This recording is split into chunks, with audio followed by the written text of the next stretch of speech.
Hello everyone, welcome back to our YouTube channel Badal sir classes. So आज हम start कर कौन ना अष्टम श्रेणी विज्ञान दशम अध्याय कैशोर विषय समस्त विषय प्रश्न उत्तर आलोचना करवा ये वीडियो रे। ता पूर्व चैनल जो मैंने भी नुआ अच्छा प्लीज चैनल को सब्सक्राइब कर रखुँ एवं पाखे बेल आइकन दबाई ऑल नोटिफिकेशन ने प्रेस कर दिंतु। तद्वारा कौन हम ना जिते बड़े मो भिडियोटी अपलोड करी तुम निकटने सर्वप्रथमे नोटिफिकेशन टी पहुँच बुझी होची। सो डेरी नक भिडियोटी को स्टार्ट करिबा। देखो एक नंबर क्वेश्चन कहूँ कैशोर संज्ञा निरूपण कर। लिखिबो प्राय 10 वर्ष रु आरंभ करी 19 वर्ष पर्यंत अवस्था को कैशोर बोली कहुए। 2 नंबर क्वेश्चन जीवा कैशोर समय रे शरीर रे हेउतिबा परिवर्तन गुड़िक लेख। कैशोर समय रे देखो उत्तर को लिखिबो ना कैशोर अवस्था रे हेउतिबा परिवर्तन जेमति कि कैशोर अवस्था रे शरीर उच्चता द्रुत गति बढ़ी थाए। प्राय 11 वर्ष बेलू पुओटी तार संभाव्य उच्चतार 81% और झीटी तार संभाव्य उच्चतार 88% बढ़ी सारी थाए। कैशोर अवस्था रे पुओ मानकर स्वरपेटिका वृद्धि पाई बाहर को बाहरला बेले देखा जाए। यह आडामस एपल कहती किंतु झील मानकर स्वरपेटिका छोट हो जाए। फल पुओ मानकर स्वर कर्कश आउ झील मानकर स्वर मधुर होता है। उभय स्वेद ग्रंथि और तैल ग्रंथि क्षरण अधिक हुए तेणु केतक मुहरे व्रण मध्य बाहर।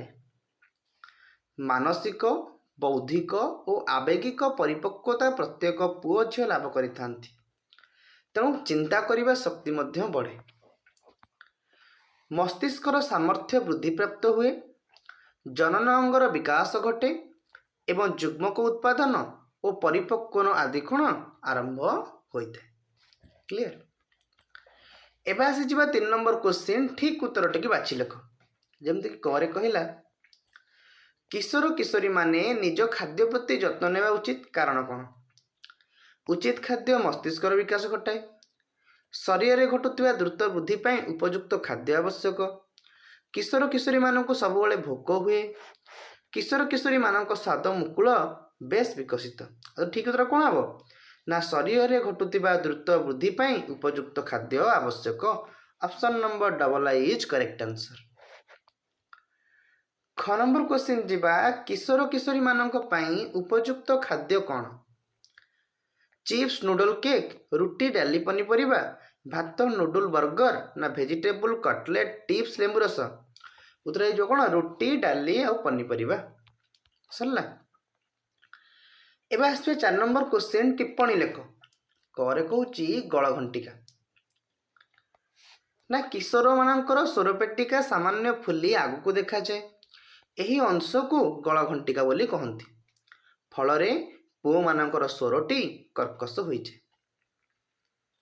सेमती कहला पुओ ना झील टिप्पणी लिखिबो ना मनुष्य 23 जोड़ा क्रोमोजोम रु 1 जोड़ा क्रोमोजोम लिंग क्रोमोजोम 22+XX रहिले झील 22+XY रहिले पुओ जन्म होता है।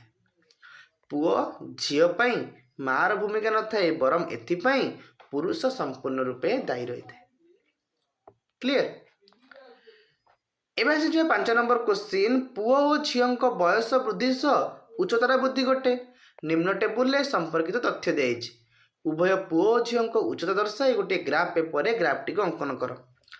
देख जमती कि बयस 0 पुओ हूँ 53, झील हूँ 53, 4 रे हूँ 96, 92, 8 वर्ष 114, 110, 12 वर्ष पुओ उच्चता हूँ 129 सेंटीमीटर, झील उच्चता हूँ 133 सेंटीमीटर, 16 वर्ष 150 सेंटीमीटर, झील हूँ 150 सेंटीमीटर, 20 वर्ष पुओर हूँ 173, झील हूँ 165।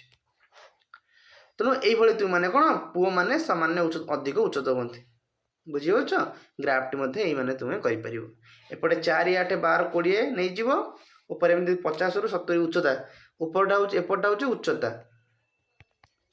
एपटा हूँ बयस। गोटे पुओ पाई आ गोटे झील पाई। झील पाई नहीं गल त्रिभुज चिन्ह, पुओ पाई नहीं गल ए चिन्ह नहीं कि ये तुम कौन ग्राफ्टी को अंकन कर बुझी। बस एतिक तुम प्रश्नपत्र जोड़ा कि এই ବିଷୟର। ଆଶା କରୁଛି ଆପଣମାନଙ୍କୁ এই ଭିଡ଼ିଓଟି ଭଲ ଲାଗିଥିବ। ଯଦି ଆପଣମାନଙ୍କୁ এই ଭିଡ଼ିଓଟି ଭଲ ଲାଗିଛି ନିଶ୍ଚିତ ଭାବରେ ଭିଡ଼ିଓଟିକୁ ଲାଇକ୍ କର, ଚ୍ୟାନେଲକୁ ସବସ୍କ୍ରାଇବ୍ କର ଏବଂ ମୋଷ୍ଟଲି ସାଙ୍ଗମାନଙ୍କ ସହିତ ସେୟାର ମଧ୍ୟ କରିନିଅ। Thank you so much.